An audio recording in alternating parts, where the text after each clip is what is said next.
The efficiency of an ideal heat engine working between the freezing point and the boiling point water is. Okay, so let's try to understand that what this question is telling us. We have given the efficiency of an ideal heat engine which is working between the freezing point and the boiling point of a water.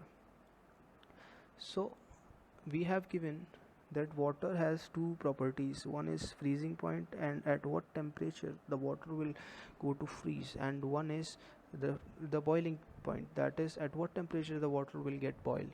So we need to tell about that. It's the efficiency of an ideal heat engine.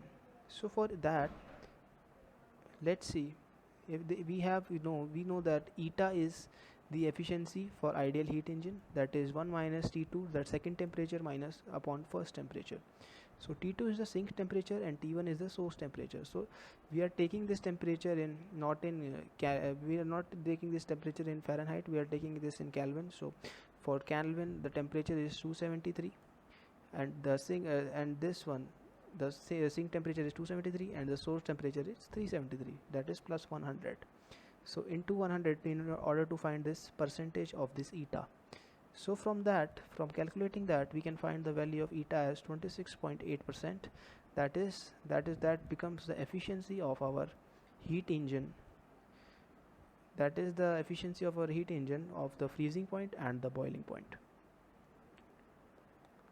So this is the solution and this is our answer.